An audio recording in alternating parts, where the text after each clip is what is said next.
पृथ्वी, ज्या ग्रहावर आपले वास्तव्य आहे तो ग्रह म्हणजे पृथ्वी.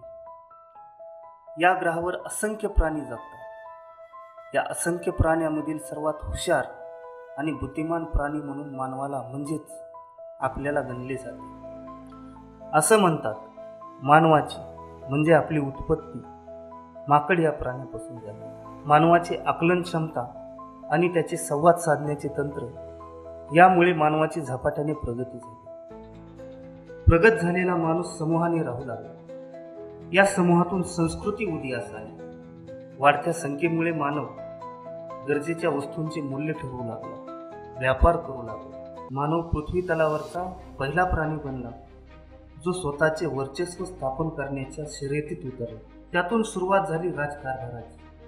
सोबतच सुरू झाली शर्यत धनसंपत्ती जमा करण्याची. सुखी जीवनाच्या शोधात मानव धनाच्या मागे धावू लागला.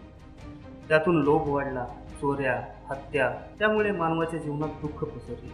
या दुःखातून बाहेर पडण्यासाठी त्या काळात महामानवांनी जीवनाची तत्त्वे मांडली. कालांतराने त्या तत्वातून धर्माचा जन्म झाला. ज्याला ज्या धर्माची तत्त्वे आवडली तो त्या धर्माचे आचरण करत गेला. यावर न थांबता माझाच धर्म श्रेष्ठ आहे याचा गर्व बाळगू लागला. त्यातून धर्माधर्मातील युद्धाला आरंभ झाला. आता विचार येतोय, धर्म नावाची संकल्पना त्या माकडांना लागू होती का, ज्या माकडापासून आपली निर्मिती झाली? आज धर्म आणि पैसा या दोन्ही गोष्टींनी मानवाच्या जीवनाला पूर्णतः गिळून घेतलं.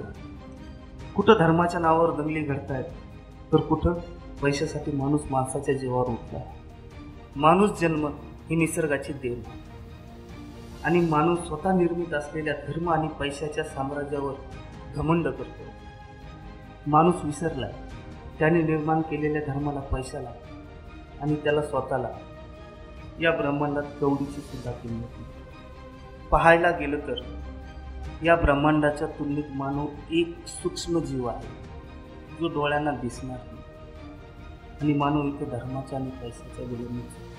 धर्म आणि पैसा यात मानवाचे जीवन कशा प्रकारे गुंतले याचे वर्णन करणारे कथानक चित्रपटाच्या माध्यमातून आपल्यासमोर घेऊन येतात. निर्मित होत असलेल्या या नव्या चित्रपटाच्या अपडेटसाठी अंबाजोगाई एंटरटेनमेंट या चॅनलला सबस्क्राईब करा आणि बेल आयकॉन बटन दाबा, जेणेकरून आपल्यापर्यंत आमचे अपडेट येत राहतील.